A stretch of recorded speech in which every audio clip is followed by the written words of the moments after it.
Vamos a seguir con nuestra serie que sería Más allá de una historia, las parábolas de Jesucristo.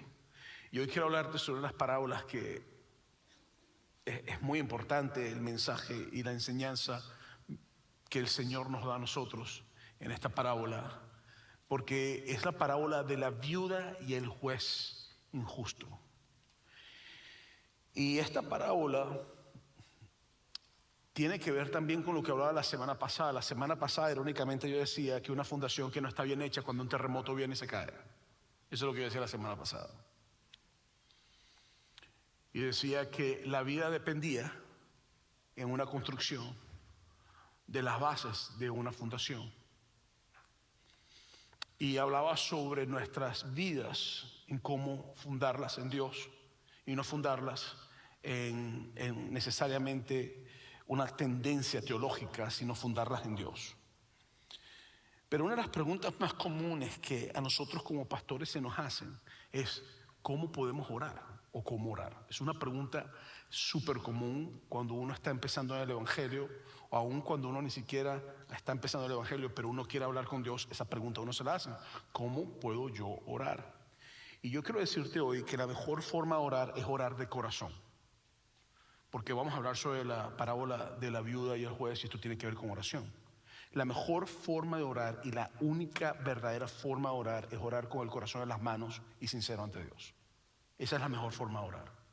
Hay personas que creen que porque tengan palabrotas en sus bocas, Dios lo va a escuchar. Déjame decirte que Dios escucha a los que con palabras sencillas, pero con un corazón sencillo, se acercan a Él. Debes orar hablando con Dios. Y en una conversación tú esperas escuchar. Hay personas que no dejan que Dios les hable, sino que todo lo que hacen es hablarle a Dios. Y eso es bueno porque se desahogan, están diciendo lo que quieren, pero Dios también habla. Y no estoy diciendo necesariamente que Dios te va a hablar todos los días, a toda manera, en toda forma, pero a veces Dios habla con su presencia de amor. A veces Dios habla con su presencia de paz. A veces estás orando y lees la palabra y Dios te habla a través de la palabra. A veces Dios pone en tu corazón un sentir, una convicción, y Dios te habla a través de ese sentir, de esa convicción. A veces Dios te habla a través de otra persona, en lo que tú has orado, sales y la persona te dice exactamente por qué estás orando. Entonces, una oración es una conversación. Entonces tú tienes que hablar con Dios y tienes que orar creyendo que Dios te está escuchando. Hay personas que me dicen: mi pastor, yo no creo que Dios me escucha. Y yo le digo: ¿tú crees que Dios escucha las cosas malas que tú dices? Y la pregunta que siempre me dice: sí. Entonces, si Dios escucha lo malo que tú dices, ¿por qué no va a escuchar lo bueno que tú dices? Entonces yo tengo que orar creyendo que Dios me está escuchando. La segunda pregunta que a mí siempre me hacen es: ¿por qué Dios no responde mi oración? Y esto creo que es una de las preguntas más comunes, porque a veces nosotros oramos y oramos y oramos y oramos y oramos y oramos, y pareciera ser que nuestra oración no está siendo escuchada. Déjame decirte que debes orar comprendiendo que Dios no es un genio en una botella de Aladín o una lámpara de Aladín que va a cumplir todos tus deseos. Esto es muy importante. La oración no implica que lo que tú le pidas a Dios automáticamente lo va a hacer. Y tú me vas a decir: pastor, pero la Biblia dice que si 2 o 3 estuvieran reunidos, lo que pidan al Padre será dado en su nombre. Ok, pero también tú tienes que entender que en la oración hay que pedir las cosas en la voluntad de Dios, no en lo que yo quiero. Entonces, ¿por qué a veces no responde nuestra oración? A veces es porque no es el tiempo todavía de responder. A veces porque en el proceso de longevidad, de largura, Dios todavía está trabajando algo en tu vida. A veces porque está trabajando algo en la vida de otra persona. A veces es porque la oración que yo estoy haciendo no va conforme al propósito de Dios, sino va conforme a mis deseos. Entonces, Dios, tú un ejemplo, eso nosotros oramos por la sanidad de un ser querido, y el ser querido se va con el Señor. Y nosotros entramos en crisis a veces por eso. Y con toda la relación. Las personas que están en Venezuela tienen que estar en una crisis espiritual horrible. Y otros tienen que estar acercándose a Dios. Aquí tienen que haber de los lados. Pero si algo que yo sé es que hay una promesa bíblica en Romanos 8:28 que dicen que los que aman a Dios, todas las cosas les ayudan a bien. Y yo no puedo ser una persona que está orando para que un ser querido que no muera y decirle: hey, Romanos 8:28 te dice que los que aman a Dios, todas las cosas ayudan bien, porque tu ser querido murió, no te preocupes, todo está bien ahora. Yo no puedo hacer eso. Y hay personas que hacen eso, de paso. Pero a veces yo estoy orando para que un ser querido sea sanado y Dios tiene que llevárselo porque su tiempo se ha acabado. Entonces, la oración no es yo dándole órdenes a Dios. La oración es yo buscando el propósito de Dios. Y por eso a veces cuando nosotros oramos no recibimos respuesta, o porque no es el tiempo de recibir la respuesta, o porque Dios está trabajando en nuestras vidas, o porque simplemente lo que yo estoy pidiendo no va en el propósito y en la voluntad de Dios. Otra pregunta que me hacen mucho es: pastor, ¿cuánto tiempo debo orar? Mira, yo te recomiendo que establezcas un tiempo diario de oración. Es lo que yo te recomiendo. Aparte, dedicado solamente para orar, yo prefiero las mañanas, porque en las mañanas ya tú no tienes la mente llena de problemas todavía. Entonces puedes estar libre. Sin embargo, lo que yo le recomiendo a las personas es que constantemente estén en comunión con Dios. Cuando tú estás manejando solo en el carro, ora, métete con Dios. Estás caminando, ora, métete con Dios. Estás bañándote, ora, habla con Dios. Estás en un sitio, un momento de soledad, habla con Dios. Estás acostado, habla con Dios. La gente piensa que la oración es un asunto de 1 hora al día, o media hora al día, o de 15 minutos al día. La oración es un estilo de vida, donde tú estás en comunión con Dios constantemente. Entonces, veamos lo que dijo Jesucristo en esta parábola que tiene que ver con la oración. Lucas capítulo 18, versículos 1 al 8 dice: también les refirió Jesús una parábola sobre la necesidad de orar siempre y de no desmayar. Desde el inicio de la introducción a la parábola, lo que me dice a mí es que la oración es una necesidad. No me dice que es algo que yo puedo tener la opción de hacerlo, sino que me dice que la oración es una necesidad. Y cuando yo pienso en necesidad, yo tengo que hacerme la pregunta: ¿qué es una necesidad?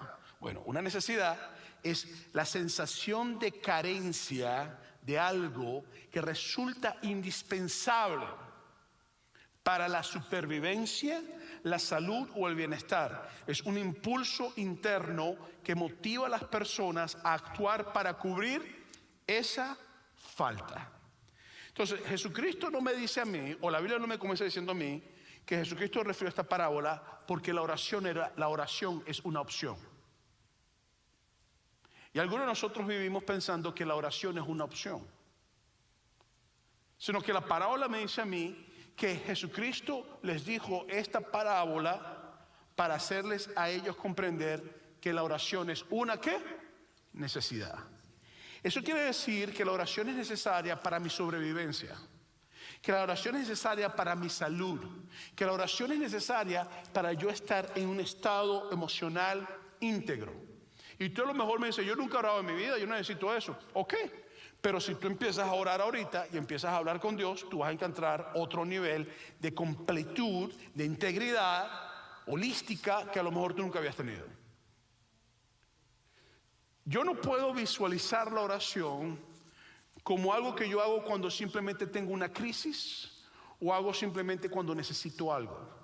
La oración es una necesidad, así como el desayuno es una necesidad, así como el almuerzo es una necesidad, así como dormir es una necesidad, así como hablar es una necesidad.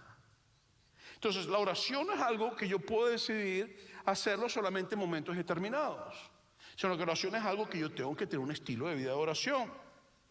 Y cuando yo me acerco a Dios en la oración, lo que Dios hace es que Dios me revela a mí su voluntad, o es por lo menos lo que el concepto de oración debe hacer. Por eso es que le dije al principio que la oración es una conversación donde dos están hablando, no es donde yo solamente estoy hablando a Dios lo que yo quiero.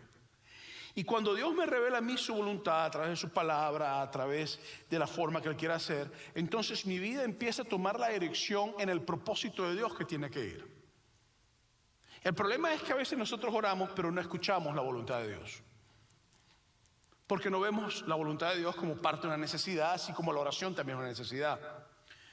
Lo otro que dice al principio de la parábola es que no desmayemos a orar, es decir, no nos cansemos de orar. Y esto ocurre especialmente cuando estamos pidiéndole algo a Dios y estamos pidiéndole a Dios algo y no pasa. Entonces lo que ocurre es un cansancio. Porque tú empiezas a decir, bueno, estoy pidiendo a Dios, su palabra dice que Él va a hacer lo que yo necesito, pero yo creo que yo necesito esto. Entonces empieza un proceso de cansancio. Entonces el principio, versículo 1 del capítulo de Lucas 18 te dice, número 1, que la oración es una necesidad. Diga conmigo, la oración es una necesidad. Y la segunda cosa que me dice es, yo no debo desmayar, yo tengo que seguir orando. Y si tú eres una persona de oración, tú sabes que a veces tú puedes orar por algo por 20 años. Si tú eres una persona de oración, tú sabes que a veces tú puedes orar por algo por 5 años. Y lo que Jesús nos va a decir a nosotros es que pase 5 años, pasen 20 años, pase un año, pasen 6 meses, yo no debo cansarme de buscar la necesidad de la oración en mi vida. Eso es lo que Jesucristo nos está diciendo. Vamos al versículo 2. Diciendo, había en una ciudad un juez que ni temía a Dios ni respetaba a hombre. Había también en aquella ciudad una viuda, la cual venía a él diciendo, hazme justicia. Entonces Jesús comienza a darnos una parábola de 2 personajes. El primer personaje es un Dios, es un juez que no temía a Dios ni respetaba a hombre. Este tipo no respetaba ni temía a nadie. Ese es el primer personaje en esta parábola. Entonces, una persona que no teme a Dios y que no respeta a la comunidad, que no respeta a alguien, es una persona peligrosa.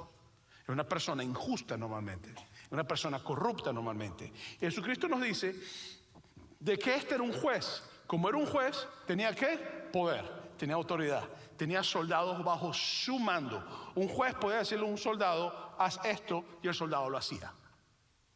Entonces está hablándonos de un hombre poderoso, con autoridad legal, con respaldo judicial, con soldados a su disposición, pero que es una persona peligrosa.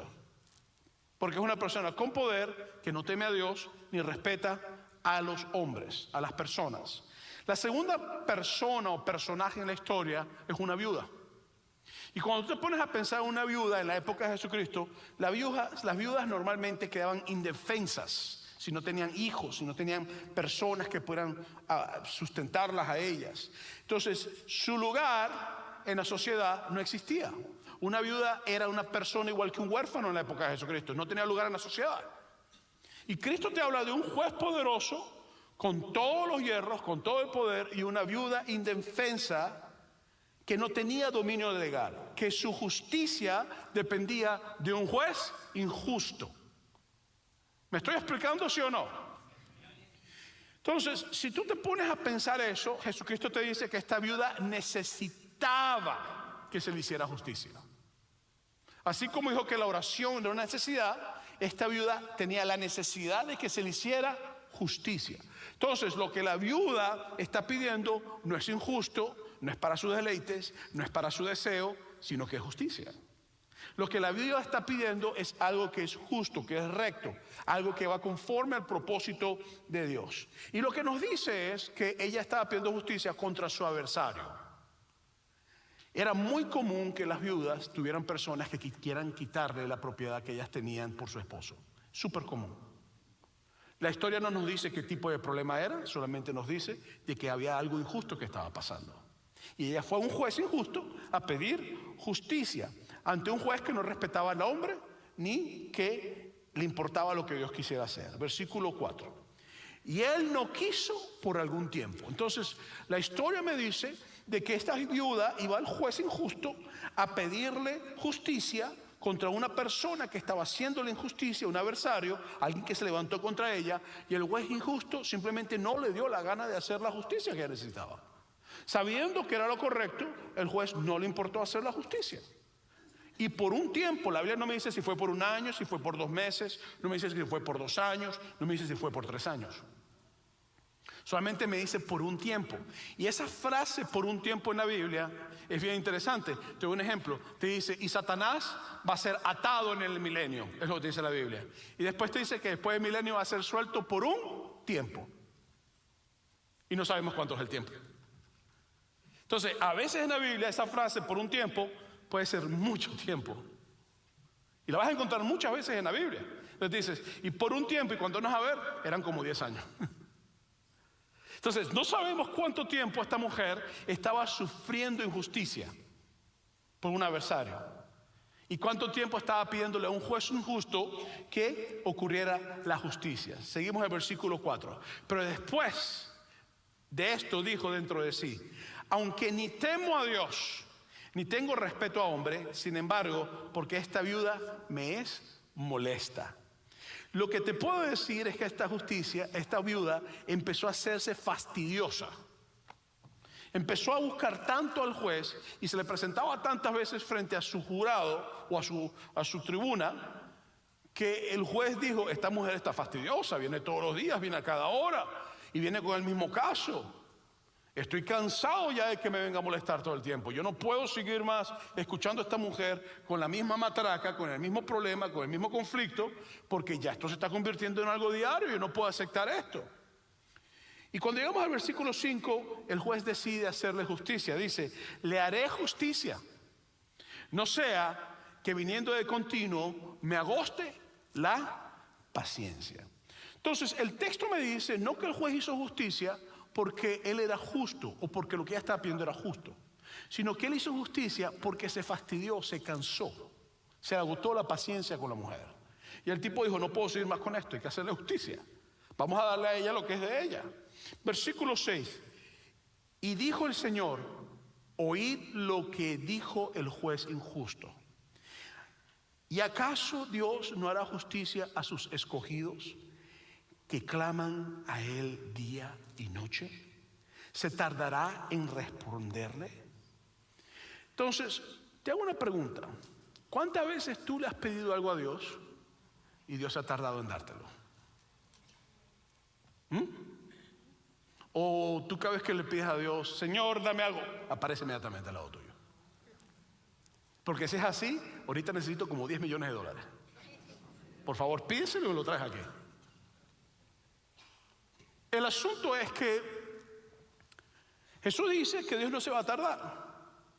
Y Jesús dice que Dios va a hacer la justicia a sus escogidos y que no se va a tardar. Pero si tú eres un cristiano o tú eres alguien que está cerca de Dios o está buscando de Dios, tú sabes que la oración puede durar a veces años para que algo se arregle. Y si tú no lo has experimentado, lo vas a experimentar, te lo prometo. Tú sabes que si tienes un padre con una situación de un hijo que está en drogas, tu oración va a durar quizás todo el resto de tu vida, hasta que ese muchacho o se arregle o muera con el Señor. Tú sabes que si hay una situación migratoria, tu oración puede durar hasta 15 años, hasta que te deporten o te arreglen los papeles. Entonces a veces nosotros leemos esto y decimos: no, Señor, tú no te puedes tardar porque tu palabra dice esto. Y agarramos estos textos y hacemos lo que se conoce como una eisegesis, que es una mala interpretación bíblica. Y agarro la Biblia y la acomodo como yo quiera, a mi necesidad, y no realmente como la Biblia me está hablando. Entonces yo tengo que hacerme la pregunta: ¿por qué Jesucristo me dice a mí que le pida a Dios en lo que es necesario? Y entonces me dice que no se va a tardar, pero la experiencia de muchos de nosotros es que en la oración hay un proceso de tiempo largo a veces. Yo quiero que tú leas lo que dice Jesús. Jesucristo dice: ¿y acaso Dios no hará qué? Léelo. Léelo y dilo duro. ¿Qué es lo que Dios no va a hacer? A sus escogidos que claman a Él día y noche. Esta es una verdad que nosotros tenemos que entender. Lo que Dios va a hacer es justo. Entonces, vuelvo a repetirte, a veces en nuestras oraciones nosotros no pedimos cosas justas. A veces en nuestras oraciones nosotros pedimos cosas muy injustas. Y Cristo dice: ¿acaso no va a hacer Dios qué? Justicia. Entonces, si yo estoy pidiendo algo que no es justo, te digo de antemano que no va a haber respuesta, por mucho que tú ores. Y te voy a decir algo: una de las cosas que yo he notado, y eso lo noto yo constantemente, es que a veces tú estás orando por algo y estás en un conflicto con otra persona que también es un escogido de Dios, que es cristiano, y esta persona está orando por lo contrario a lo que tú estás orando. A veces ustedes están peleando, pero no me digas que tú no peleas con nadie. Estás peleando con alguien, los dos son cristianos y los dos van a la presencia de nuestro Padre Celestial y cada quien le presenta a nuestro Padre Celestial lo que quiere. Entonces, la pregunta que yo tengo que hacerme, ¿y a quién le va a hacer caso Dios? Y la pregunta que tengo que hacerme, ¿y por qué te va a hacer caso a ti y no al otro? Entonces, la clave está en lo que Cristo dijo: Dios le hará justicia. Por eso es que yo tengo que entender de que Dios no escucha solamente mis deseos. Y con eso no estoy diciendo que tú no puedes decirle a Dios: Señor, yo deseo algo. Tú puedes decirle a Dios: yo deseo algo, y Dios te va a escuchar. Y si Él quiere dártelo, te lo va a dar. Pero cuando tiene que ver con asuntos de adversarios, con asuntos de problemas, lo que Dios va a hacer siempre es lo bueno, lo correcto, lo justo, lo que va conforme a su amor, lo que va conforme a su propósito, no mi capricho. Y aquí es donde a las personas no les gusta escuchar lo que yo estoy diciendo. Y aquí es cuando yo me convierto en el peor de los pastores. ¿Por qué? Porque Dios no hace las cosas porque yo quiera. Dios hace las cosas porque Él conoce la historia completa. Yo solamente conozco un aspecto de la historia, el lado mío. Y mi lado mío está viciado con lo que yo quiero y lo que yo creo. Dios no, Dios conoce el lado de Pedro, de Tomás, de María, de Petra, de Petronila, de Sinforosa, el lado de los hijos, el lado de todo, el lado de los... Dios conoce todas las cosas. Y Dios trabaja en base a las cosas. Por eso es que Santiago dijo en la epístola de Santiago, en el capítulo 4, versículo 2 al 5: codiciáis y no tenéis, matáis y ardéis de envidia y no podéis alcanzar, combatís y lucháis, pero no tenéis lo que deseáis, porque pedís y no recibís, porque pedís mal para gastar en vuestros deleites.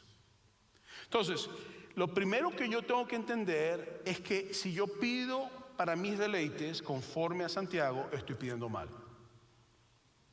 Lo que yo tengo que entender es que si yo le pido a Dios $1.000.000 porque yo simplemente quiero vivir la vida buena, disfrutando y viviendo una vida que no tiene ningún tipo de propósito, yo estoy pidiendo mal. Si yo le pido a Dios que le quite a una persona un lugar o una posición para yo ponerme en ese lugar o en esa posición simplemente porque yo tengo celos de esa persona, yo estoy pidiendo mal. Si yo le pido a Dios que force esto, más que tú estás soltero y tú quieres que esa muchacha se case contigo, y a la mala tú quieres que se case contigo, y la muchacha no gusta de ti, no quiere saber nada de ti, y tú estás pidiéndole a Dios que te la dé, estás pidiendo mal.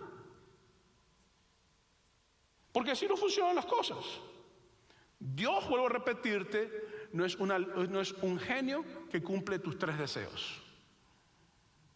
Dios es Dios que conoce todas las cosas y se mueve en justicia. Y cuando tú te pones a pensar en esto, tú vas a encontrar que Jesucristo nos planteó el mismo concepto de justicia cuando nos enseñó a orar. Lo mismo que te dice Santiago y lo mismo que Cristo te habla cuando está hablando en Lucas capítulo 18 sobre la parábola de la viuda y del juez. Cuando tú vas a Lucas 22, versículo 42, te dice, diciendo: Padre, si quieres de mí, pasa esta copa, pero no se haga mi voluntad sino la tuya. Jesús nos dio a nosotros el mismo ejemplo de que Dios Padre no va a hacer lo que yo desee en un momento determinado, sino que va a hacer lo que es su voluntad y su propósito. Y Cristo Jesús, siendo el Hijo de Dios, humanado, encarnado, orando para no morir en la cruz, porque era muy fuerte lo que iba a pasar, le dice a su Padre: esto es lo que yo quiero, esto es lo que mi corazón anhela, este es el deseo que yo tengo, esto es, pero le dice, y lo hace de una manera con respeto. Hay personas que oran. Yo he visto pastores pararse en un púlpito y decir, y a mujeres y hombres pararse en un púlpito y decir: Dios, te imploro que hagas esto. Cuando yo estoy en una reunión y yo hago eso, yo me quito de lado y espero que traiga el trueno. Y me pego, de verdad, en serio, y empiezo a mirar para arriba. ¿Será que vas a mandar un relámpago y lo vas a matar? ¿Quién ha dicho que yo le puedo decir a Dios qué es lo que Él tiene que hacer? Si yo le digo a Dios lo que Él tiene que hacer, entonces Dios no es Dios, yo soy Dios. Entonces yo no puedo orarle a Dios de una manera como ni a un Cristo Jesús, siendo el Hijo de Dios, humanado, no oró. Cristo oró y le dijo: Padre. En otras palabras, me sujeto a ti, si quieres.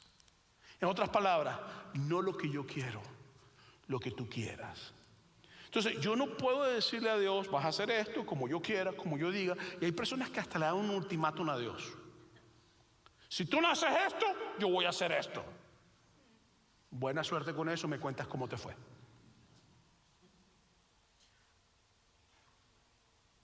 Yo no puedo actuar como si Dios fuera mi hijo, o como si Dios fuera mi empleado y yo lo estoy maltratando. Dios es mi Padre Celestial, creador de todas las cosas, y yo tengo que pedirle a Él con humildad y con respeto. Y yo tengo que pedirle a Él conforme a lo que Él quiera presentar mi caso, porque Cristo sí presentó su caso. Y Cristo entonces hace su petición: pasa de mí esta copa. Entonces yo puedo hacer mi petición. Señor, necesito un carro nuevo, quiero un carro nuevo. Señor, necesito una casa nueva. Señor, mira el problema que yo quiero. Señor, necesito un trabajo nuevo. Señor, necesito tal cosa. Yo puedo hacer mi petición. Pero Jesucristo le dejó saber al Padre lo que Él quería. Pero después que le deja saber al Padre lo que quiere, le dice: pero no se haga mi voluntad sino la tuya. Otras palabras, le dice al Padre: no es lo que yo quiero, es lo que tú quieres, porque yo ahorita estoy sujetado, estoy encarnado y tengo que trabajar bajo esto, y tú eres mi Padre y yo me sujeto. Sencillo. Entonces, este es el conflicto con nosotros, señores. Nosotros le queremos decir a Dios siempre lo que quiere hacer. Dios no es un muchachito que tú puedes agarrar por las orejas y decirle: haz esto, muchacho. Por eso es que la gente busca la idolatría. Porque en la idolatría tú vas a donde un ídolo, pagas algo y ese ídolo está supuesto a hacer lo que tú dices. Por eso que la gente busca la brujería.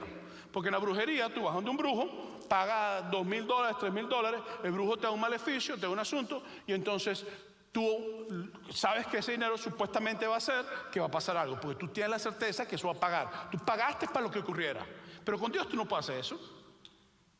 Tú puedes llegar aquí a Dios, no sé, te ganaste, no sé, $50 millones y pusiste aquí $25 millones y le dices a Dios: haz lo que te estoy diciendo. Dios es el dueño del oro y de la plata. Tú no vas a comprar lo que Dios quiera que tú hagas.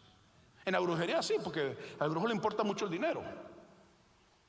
Pero con Dios no funcionan así las cosas. Entonces yo no puedo hablarle a Dios como si Él fuera un muchachito regañado.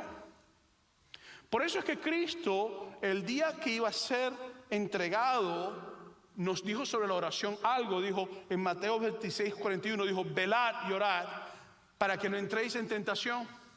El espíritu de la verdad está dispuesto, pero la carne es débil. Y tú sabes que esto es verdad. ¿Por qué será que cada vez que tú empiezas a orar te quedas dormido? Pero cuando estás viendo la novela, ahí estás pegada. Cuando estás viendo el partido de fútbol, ahí estás pegado. Eso no te lo vas a pelar. Yo nunca he visto un cristiano en un momento orando y diga: ¡gol! ¡Gracias, Señor, por lo que estás haciendo! Pero cuando mete un gol tu equipo, te vuelves loco. Y yo sé por qué yo me vuelvo loco. Entonces el asunto es que Cristo me dijo a mí que yo tenía que orar para no entrar en la tentación, para no entrarme. Cuando tú vas a Mateo capítulo 6, versículos 9 al 14, Cristo a nosotros nos enseña cómo orar. Y mira cómo dice: vosotros pues oraréis así: Padre nuestro que estás en los cielos, santificado sea tu nombre, venga tu reino. Léelo conmigo: hágase tu voluntad, como en el cielo, así también en la tierra. Entonces, si Jesús mismo, siendo el Hijo de Dios y siendo Dios humanado, oraba así, ¿quién soy yo para decirle a Dios qué hacer? Iglesia, ¿me estoy explicando, sí o no? Sin embargo, cuando Jesucristo oraba, Jesucristo le decía al Padre lo que Él quería o lo que Él deseaba. Pero después decía: hágase tu voluntad. Así que volvamos al versículo 7 de Lucas 18, que es la parábola que estamos estudiando. ¿Y acaso Dios no hará justicia a sus escogidos que claman a Él día y noche? ¿Se tardará en responderles? Y este es el asunto. La justicia tiene que ver con fe. Y ahorita vamos a entrar en esto. Pero Jesús también te dice escogidos, que claman de día y de noche. Eso es constancia. Eso no es desmayar. Y a veces nosotros creemos que con una simple oración ya todo va a cambiar. Pero cuando yo me meto a orar con Dios y yo empiezo a durar un año orando por algo, ¿tú sabes lo que pasa? Dios te enseña paciencia, primero que nada. Dios te enseña a comprender que tú no manejas ni dominas las cosas como tú pensabas que las dominabas. Dios te enseña a comprender de que Él hace las cosas no en tu tiempo, sino que Él hace las cosas en su tiempo. Dios te enseña humildad en el proceso. Y Dios te enseña fe en el proceso. Porque mientras más yo me enfoco a hacerlo y más yo me enfoco a creer que Dios me está escuchando y a buscar su voluntad, no a decirle mi capricho solamente, entonces Dios empieza a trabajar. Versículo 8: os digo que pronto les hará justicia, pero cuando venga el Hijo del Hombre, ¿hallará fe en la tierra? Entonces esto es una pregunta interesante, porque te está hablando de oración y de repente te habla de su segunda venida. Y dice, oye, pero son dos tópicos distintos. ¿De qué estás hablando? Bueno, te lo explico. Cada vez que tú duras 5 años orando por algo y no ocurre, ¿tu fe se mantiene igual o tu fe disminuye? En la mayoría de nosotros la fe disminuye. Y empezamos a decir, Dios no va a hacer nada. Entonces, como Dios no va a hacer nada, yo voy a hacer algo. Empezamos a decir simplemente, bueno, yo estoy cansado de orar. Yo ya he orado, ayunado, he hecho de todo. Ya no tengo más nada que hacer. Eso lo hacemos nosotros. Y lo decimos. Cada vez que nosotros estamos esperando que Dios haga algo y no ocurre, nuestra fe puede disminuir. Y si nuestra fe disminuye, entonces nuestra relación con Dios empieza a pasar por conflictos. Y empezamos a sentirnos como yo le pido a Dios, pero Dios no lo hizo. Yo he tratado con personas que han orado orando por un caso en la corte por 5 o 6 años. El caso ha salido en contra de ellos y ellos se han ido a la iglesia y más nunca han querido llegar a la iglesia. Y me han dicho, yo no regreso a la iglesia porque este Dios no responde. Su fe se perdió. O no tenían fe. Algo pasó ahí. Entonces, Jesucristo también me dice a mí que yo no tengo que orar en vanas repeticiones, porque a veces yo empiezo a orar con un sistema de vanas repeticiones. Por eso es que nosotros nos enseñamos a rezar. Porque el rezo son repeticiones, es la misma oración, una y una y una y una. Y tienes 30 años y 30 años diciendo la misma oración. Nosotros no rezamos, nosotros oramos. Cristo te dijo en Mateo capítulo 6, versículos 7 al 13, te dijo, y orando no uséis vanas repeticiones como los gentiles que piensan que por su palabrería serán oídos. Versículo 8, no os hagáis pues semejantes a ellos, porque vuestro Padre sabe las cosas que tenéis, léelo por favor, necesidad, antes que vosotros las pidáis. Entonces, al principio Cristo dijo que era una necesidad orar, y ahora te dice que tu Padre ya sabe la necesidad que tú tengas antes que tú la pidas. Entonces, yo no voy a repetirme como loco, pero yo sí voy a hablar con el corazón en mano. Y voy a decir a Dios, mira, tengo este problema, te lo dije ayer, te lo dijo pasado anteayer, no sé qué está pasando, guíame, explícame qué es lo que tú quieres que yo haga. No importa el tiempo que pase, yo voy a seguir clamando a ti porque yo sé que tú estás escuchándome. Entonces es un proceso de discernir el propósito de Dios. Por eso es que Cristo después del versículo 9 te dice, vosotros pues oraréis así. Te ruego por favor que veas esto. Padre nuestro que estás en los cielos, santificado sea tu nombre. Esto es adoración y es gloria para Dios. Está reconociendo a Dios por quien Él es. Cuando tú comienzas a orar, tienes que comenzar reconociendo a Dios quien es Él. Venga tu reino, hágase tu voluntad en los cielos, así también en la tierra. Esto es sumisión a la voluntad de Dios. Esto es decirle, yo me sujeto a tu voluntad. Esto es muy importante en la oración. El pan nuestro de cada día, dádnoslos hoy. Esto es pedir por las necesidades básicas. Provee mis necesidades. Y perdona nuestras deudas, como también nosotros perdonamos a nuestros deudores. Esto es arrepentimiento y es perdón a los adversarios. Esto hace que Dios sea el que tome la justicia en sus manos, no tú. Esto es muy importante. Versículo 13. Y no nos metas en tentación, mas líbranos del maligno. Esto trata con las tentaciones y pide protección de Satanás. Porque tuyo es el reino, el poder y la gloria por todos los siglos. Amén. Termina reconociendo que Dios es Señor de todas las cosas. Esta es la forma de orar de uno. Así es que uno tiene que orar. Y ahí le dice: Señor, necesito tal circunstancia. Mira lo que pasó con Pedro el otro día. Señor, si yo estoy mal, por favor, corrígeme, enséñame, revélame, Padre, cómo puedo hacer. O sea, en la oración yo tengo que reconocer a Dios, sujetarme a Él, pedirle perdón, arrepentirme, reconocerlo a Él, porque eso es lo que es la oración. Si tu oración no tiene estos elementos, está incompleta. Aunque a veces una simple oración es: Señor, aquí estoy, me arrepiento. Eso está completo porque hay arrepentimiento, y al hacer eso estás reconociéndolo a Él como Señor. Iglesia, ¿me estoy explicando hoy, sí o no? Ok. Entonces, la oración, tú no debes ser el centro de la oración. Dios tiene que ser el centro de la oración. Y a veces nosotros oramos y nosotros nos hacemos el centro. Lo que yo quiero, lo que yo deseo, lo que yo siento, lo que yo digo, lo que a mí me gusta. ¿Alguna vez tú le has dicho a Dios: Dios mío, ¿qué es lo que tú quieres? Dios mío, ¿qué desea tu corazón? Dios mío, ¿qué necesitas de mí? Porque nosotros siempre le pedimos a Dios. Pero alguna vez tú le has dicho a Dios qué es lo que Él necesita de ti y qué es lo que Él quiere de ti. Hay que voltear los papeles. Nosotros no podemos ser el centro de la oración. Dios tiene que ser el centro de nuestra oración. Por eso es que el versículo 18, capítulo 18, versículo 8 te dice: os digo que pronto les hará justicia, pero cuando venga el Hijo del Hombre, ¿hallará fe en la tierra? Y esto es importante porque cuando más se tardan las cosas, más difícil es tener fe. En la Biblia hay un caso, el caso de la viuda.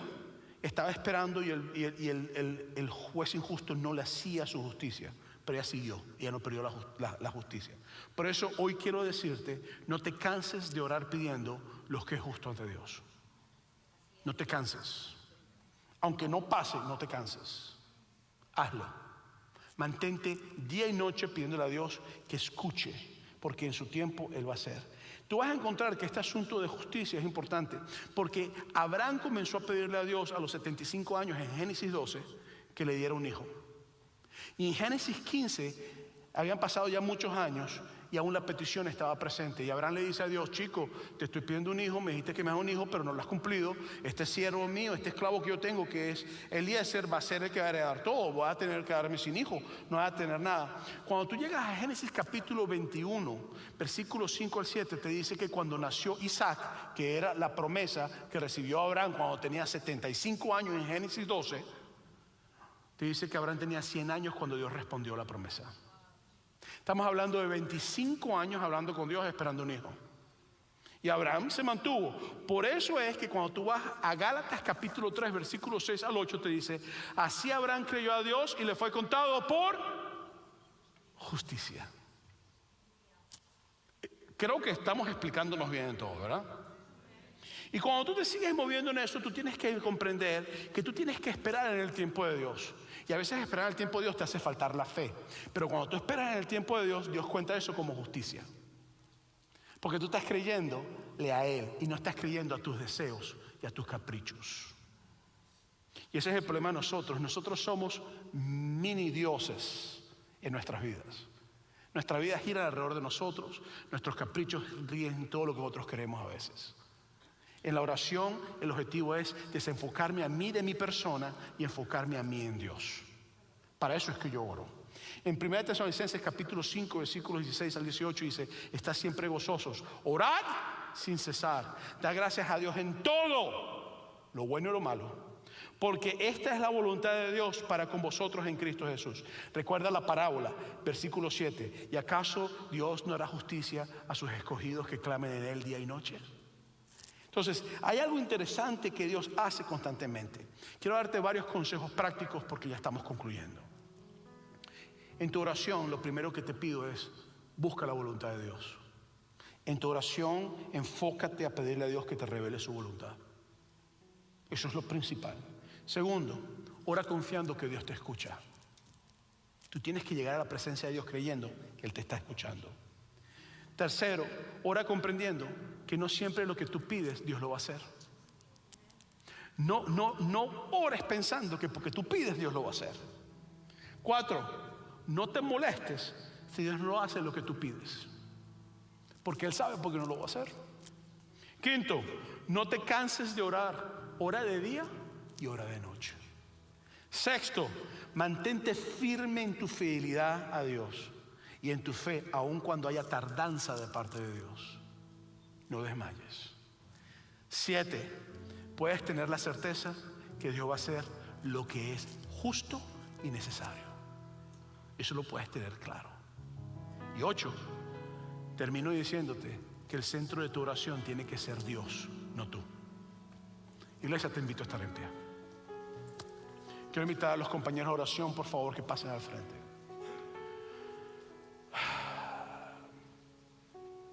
Si tú no conoces al Señor Jesús como tu Salvador hoy, yo quiero invitarte a que hagas esta oración conmigo. Esta oración no es mágica, pero es una oración de fe. Y es una oración que nos lleva a nosotros a tener un encuentro con Cristo. Y es una oración donde tú le entregas al Señor Jesús tu corazón. A lo mejor tú estás pidiendo peticiones también y tienes tardanza en la petición y necesitas que oremos contigo hoy. Ahorita en lo que termines esta oración para salvación, te voy a invitar que pases al frente para orar por tus necesidades. Si tú quieres recibir a Jesús como tu Salvador en las cámaras o aquí en persona, por favor, si puedes, inclinar tus ojos, inclina tu cabeza y cierra tus ojos y ora conmigo. Padre, perdona mis pecados, límpiame en el sacrificio de Jesús en esa cruz. Lléname de tu Espíritu Santo. Hoy te declaro mi Salvador y mi Señor. Gracias por haberme perdonado. Gracias por amarme. Me entrego a ti. Soy parte de tu familia y tú eres mi Padre. Amén y amén.